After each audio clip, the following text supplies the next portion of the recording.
Pak Ustaz, kata jemaah, boleh kami tahu Ustaz pergi ke mana selama 10 hari ini? Jawaban ringkasnya, 5 hari di Penang dan 2 hari di Perlis. Alhamdulillah. Apa tujuannya Pak Ustaz? Untuk memberi sedekah. Bukan sedekah dalam bentuk duit. Bukan. Sedekah ilmu. Seberapa yang boleh.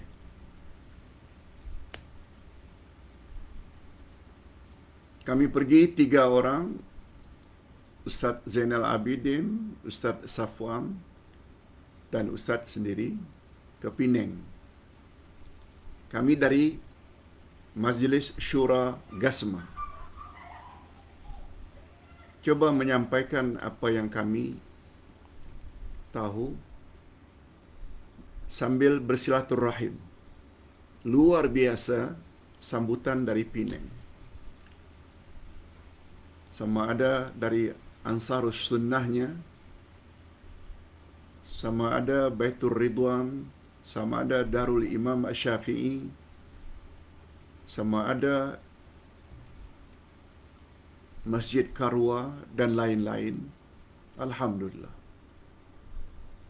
Hebat pergerakan sunnah di Pulau Pinang. Ustaz sendiri tak menyangka begitu berminat mereka dengan sunnah Nabi sallallahu alaihi wasallam. Ustaz kalau tak salah ada kirim salah satu ceramah di Masjid Karwa.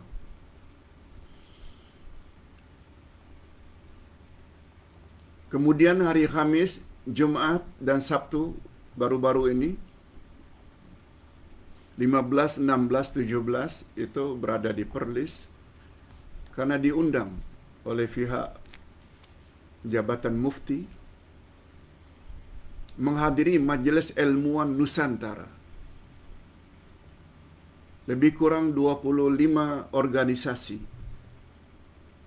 dari Indonesia, dari Malaysia, dari Thailand, dari Kamboja, dari Vietnam, juga diundang dari Filipina, dari Brunei dan Singapura, membincangkan 2 topik utama, iaitu tentang akidah Ahlus Sunnah wal Jamaah, apa ciri-cirinya, dan yang kedua tazkiyatun nafs, iaitu bagaimana membersihkan jiwa. Menjadi pembicaraan kita sebab setengah umat Islam dalam pesucian jiwa itu mereka gunakan tarikat, suluk dan lain-lain. Itu menjadi perbincangan. Tentang rumusannya nanti bolehlah Ustaz kirim dalam grup atau dalam Facebook, boleh dibaca satu demi satu. Rumusan tentang Majlis Ilmuwan Nusantara yang pertama. Dan kita akan buat lagi menurut pejabat mufti mungkin 2 kali dalam setahun dengan topik yang berbeza. Itu jawaban Ustaz tentang pertanyaan apa yang Ustaz lakukan selama 11-12 hari keluar Kuala Lumpur dan ke mana Ustaz dah maklumkan. Yang kedua, pertanyaan yang kedua, Pak Ustaz, ada yang tanya, ada seorang wanita mendakwa wanita boleh mengimami laki-laki. Wanita boleh hukumnya menjadi imam bagi kaum lelaki.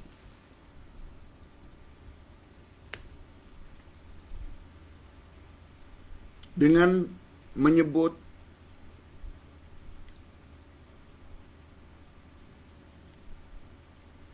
Rasulullah pernah menyuruh Ummu Waraqah menjadi imam. Betulkah pandangan tersebut, Pak Ustaz? Hadirin dan hadirat, majoriti ulama mengatakan wanita tidak boleh jadi imam bagi laki-laki. Itu jumhurul fuqaha. Bagaimana dengan hadis itu, Pak Ustaz? Memang ada riwayat tersebut.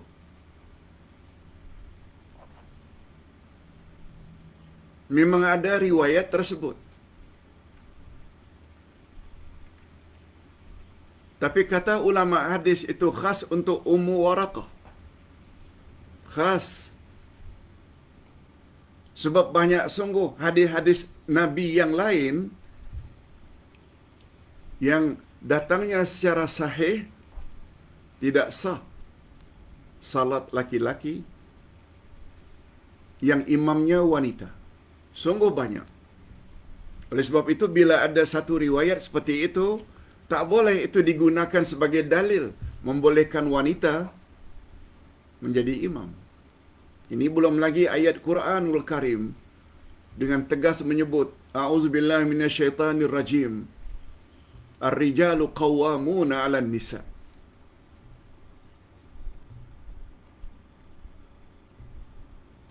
Kaum laki-laki itu adalah pemimpin bagi kaum wanita. Ini belum lagi bila kita lihat praktikalnya, pelaksanaannya ibadah, salat berjamaah. Imam, kaum laki-laki, kaum wanita di belakang. Allah Nabi bersabda, khairu sufufir rijali awwaluha wa syarruha akhiruha. Saf laki-laki yang paling baik adalah yang paling depan. Saf laki-laki yang paling buruk adalah paling belakang. Tapi Nabi SAW menyebut, wa khairus sufufin nisa'i akhiruha wa syarruha awwaluha. Sebaik-baik saf wanita adalah paling belakang. Seburuk-buruk saf wanita adalah paling depan. Cuma ulama fiqh membuat penjelasan itu jika tidak ada tirai, jika tidak ada pembatas antara jamaah laki-laki dan wanita. Tetapi bila ada tirai pembatas, maka saf wanita terbaik adalah yang paling hadapan. Sebab dikatakan saf wanita yang paling baik, paling belakang itu karena tak mau menimbulkan fitnah. Itu jawaban Ustaz. Pertanyaan berikutnya,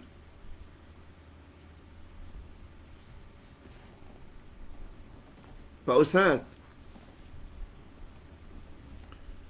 semalam kawan-kawan yang sudah pencen ada mengadakan bacaan Yasin dan tahlil untuk mengingati teman-teman kerja yang sudah lama meninggal dan sakit. Haruskah saya ikut serta atau menghadirinya? Saya tidak hadir karena takut melakukan bid'ah. Hadirin dan hadirat, khasnya penanya, Ustaz sudah sebut beberapa kali dalam hal ini.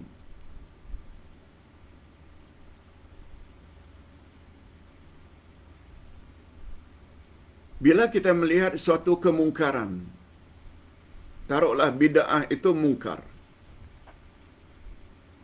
buat perkara-perkara baru yang tidak ada contohnya di zaman Nabi.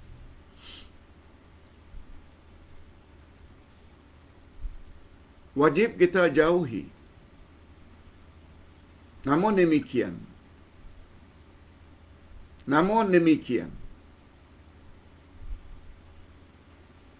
bila melihat suatu kemungkaran, caranya ada 3.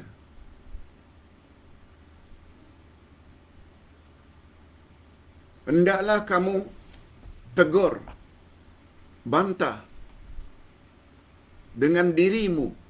Diri maknanya dengan power, dengan kuasa yang ada pada dirimu. Anak ingin buat, lalu si ayah kata jangan buat. Nabi tak ada buat. Itu maknanya dengan power lah. Siapa yang tidak mampu, hendaklah dengan lidah sebut. Itu amalan tidak dibuat oleh Nabi. Yang dibuat oleh Nabi itu doa.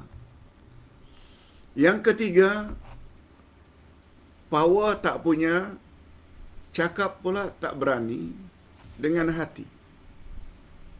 Walaupun mengingkari sesuatu, kemungkaran dengan hati itu selemah-lemah iman. Namun demikian, salah satu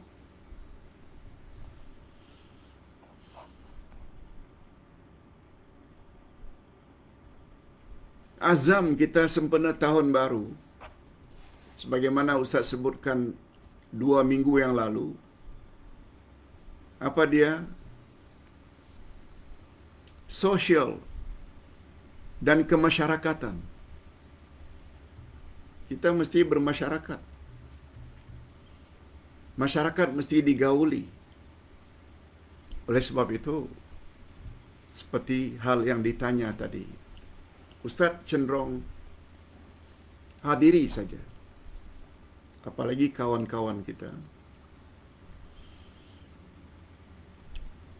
Tapi dalam hati kita pada hakikatnya tidak setuju. Tapi demi perpaduan, demi silaturahim, kita datangi. Walaupun dalam hati tak begitu setuju. Datangi. Ustaz pernah sebut kata-kata Imam Ibnul Qayyim.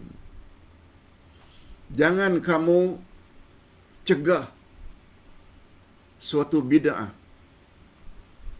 dengan membuat bid'ah yang lebih besar. Menurut pandangan anda, amalan tahlil arwah, baca yasin, dihadiahkan pada arwah bid'ah. Taruhlah, itu menurut pandangan anda.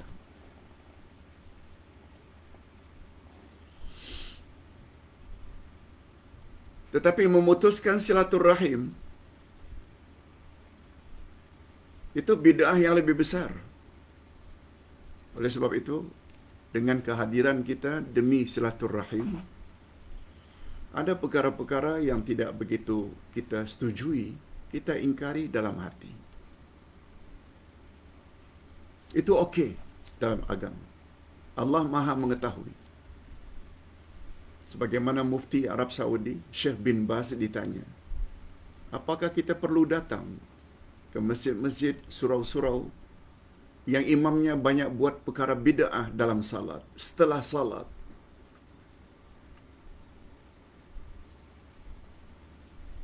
Kata beliau, datangi. Mana yang kamu tidak setuju, jangan ikut. Dia lafazkan niat. Kita ada pilihan untuk tidak lafaz.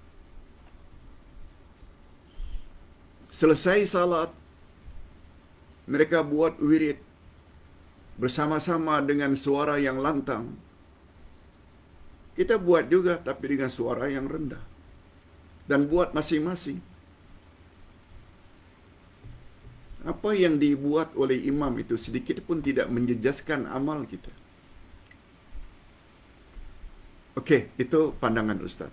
Dan yang ketiga, terakhir. Pak Ustaz,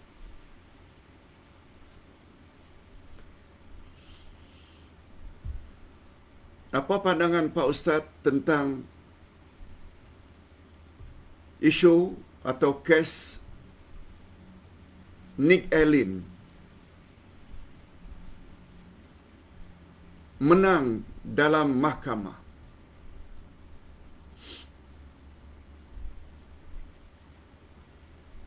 Ini jawabannya. Hadirin dan hadirat, semalam begitu balik dari Perlis, Ustaz langsung menulis.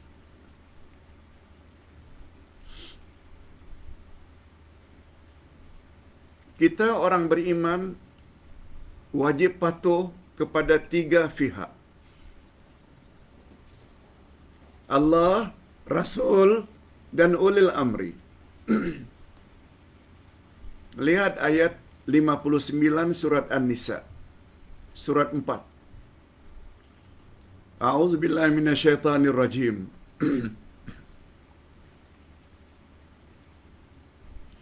Ya ayyuhalladzina amanu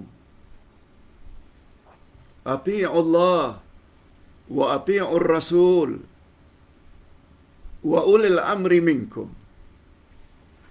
Hei orang-orang beriman, taatilah Allah, taatilah Rasul, dan pemimpin-pemimpin dari kalangan kamu.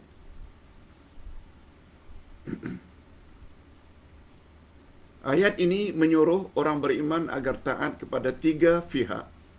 Pertama Allah, kedua Rasul, yang ketiga ulil amri. Kita rakyat Malaysia semua tahu, Sultan Selangor telah diangkat oleh semua raja-raja Malaysia sebagai pengerusi MKI, Majlis Kebangsaan Majlis Kebangsaan Hal Ehwal Agama Islam Malaysia. MKI, Majlis Kebangsaan Hal Ehwal Agama Islam Malaysia. Beliau diangkat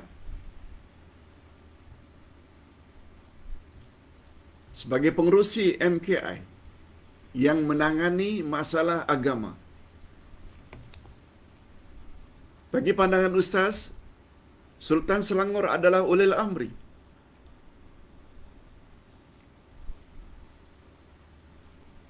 Dan ulil amri mesti ditaati. Di antara nasihat ulil amri Sultan Selangor, jangan diteruskan polemik tentang hasil keputusan mahkamah Nick Allen.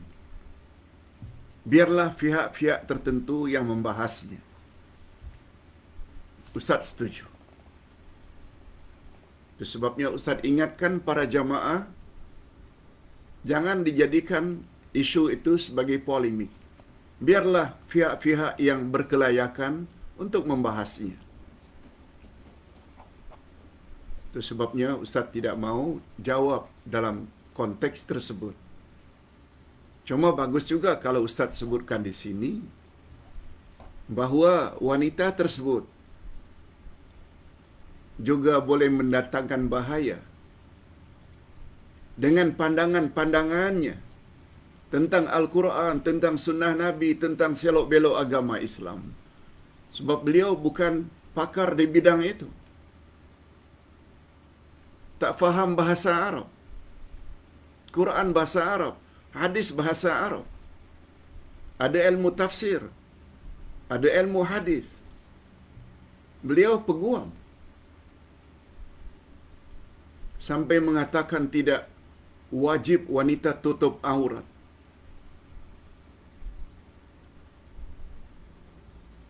Aurat wanita itu hanya pada bahagian sulit saja.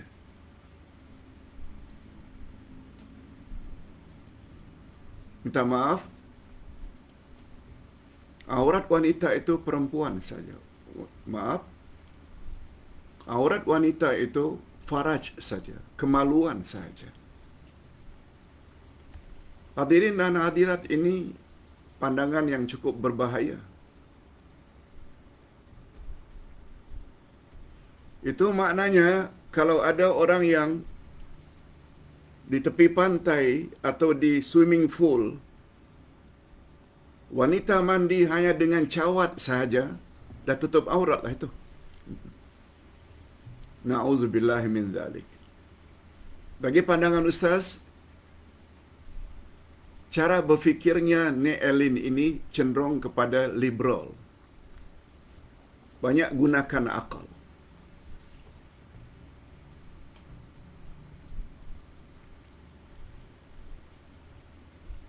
Dengan kata lain, beliau coba menafikan peranan Al-Quran dan hadis Nabi sebagai dua syarat untuk terhindar daripada kesesatan. Taraktu fikum amraini in amsaktum bihima lan tadillu abada. Al-Quran wa sunnati. Aku tinggalkan dua pedoman untukmu, wahai umat. Selagi kamu berpegang teguh, kamu tidak akan sesat selama-lamanya. Quran dan sunnahku. Semua kita tahu kewajiban kita terhadap Al-Quran ada 5. Bukan hanya iman, tilawah, faham Quran, mengamalkannya dalam kehidupan sehari-hari, dan menyampaikannya kepada orang lain. Hadirin dan hadirat, beriman kepada Allah ada kaitannya dengan beriman kepada Al-Quran. Sebagaimana kata Sayyidina Imam Asy-Syafi'i. Kata Imam Asy-Syafi'i, amantu billah wa bima jaa 'anillah ala muradillah. Aku beriman pada Allah dan aku beriman dengan apa yang datang dari Allah, yakni Quran, ala muradillah, sebagaimana yang Allah kehendaki. Amantu bir rasul wa bima jaa 'anir rasul ala muradir rasul. Aku beriman pada Rasul, aku juga beriman dengan yang datang dari Rasul, yaitu sunnahnya, menurut cara Rasul, menurut apa yang Rasul maksudkan. Dan ilmu ini tak ada pada insan yang bernama Nick Ellen. Oleh sebab itu, hati-hati. Ustaz sangat bimbang bila ada jemaah yang menyayangi insan seperti ini. Sampai ada yang komen,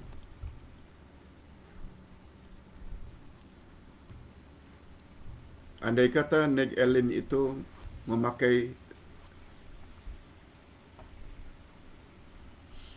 menutup aurat, beliau adalah ustazah yang paling utama, melebihi dari ustazah-ustazah yang bertudung lingkup. Na'udzubillah. Sampai begitu ta'assub dan fanatiknya kepada insan ini, yang cenderung kepada pemahaman liberal. Na'udzubillah min dzalik. Hadirin dan hadirat rahimakumullah, Ustaz minta izin dulu, cukup 1 jam. Tadi kita tergendala 15 minit. Bermula dari 10.15 dan sekarang berakhir 11.15. Kita jumpa lagi esok insya-Allah. Kita akhiri dengan doa. Alhamdulillahirabbil alamin wassalatu wassalamu ala asyrafil anbiya'i wal mursalin wa ala alihi wa sahbihi ajma'in. Rabbana zidna ilman nafi'a wa rizqan thayyiba wa amalan mutaqabbala. Ya Allah, tambahkanlah untuk kami ilmu yang bermanfaat, terutama sekali ilmu-ilmu agama, terutama sekali ilmu akidah dan ilmu syariat. Berilah kami rezeki yang halal, baik lagi diberkati, dan terimalah segala amal-amal saleh kami. Rabbana ighfir lana dzunubana wa liwalidina warhamhum kama rabbawna shighara. Ya Allah, ampunkanlah dosa kami dan dosa kedua ibu bapa kami masing-masing. Dan cucurilah mereka rahmat-Mu, kasih sayang-Mu ya Allah, sebagaimana mereka telah didik kami sejak dari kecil. Rabbana hab lana min azwajina wa dhurriyyatina qurrata a'yun waj'alna lil muttaqina imama. Ya Allah, berilah kami pasangan hidup dan zuriat keturunan yang menyedapkan pandangan mata dan hati kami, dan jadikanlah kami pemimpin bagi orang-orang yang bertakwa. Ya Allah, berilah kami kekuatan untuk melaksanakan apa yang kami azamkan sempena kemasukan tahun baru ini, supaya kami betul-betul mempunyai ilmu yang bermanfaat dan istiqamah, sehingga kami layak mendapat husnul khatimah. Allahumma akhtim lana bi husnil khatimah wa la takhtim alina bi su'il khatimah. Ya Allah, akhirilah hidup kami dalam keadaan yang baik, iman yang mantap, dan ibadat yang sempurna. Dan tolonglah ya Allah, jauhi kami daripada su'ul khatimah. Ya Allah, akhir-akhir ini sungguh banyak pengaruh-pengaruh negatif yang dapat merosak agama kami. Oleh sebab itu, lindungi kami ya Allah daripada pengaruh-pengaruh negatif tersebut, iaitu dengan cara lebih banyak memahami Al-Quran dan sunnah Nabi secara yang betul. Wa sallallahu ala nabiyyina Muhammad wa ala alihi wa sahbihi ajma'in. Subhana rabbika rabbil izzati amma yasifun. Wa salamun alal mursalin. Walhamdulillah rabbil alamin. Subhanakallahumma wa bihamdik. Asyhadu an la ilaha illa anta astaghfiruka wa atubu ilaik. Wassalamualaikum warahmatullahi wabarakatuh.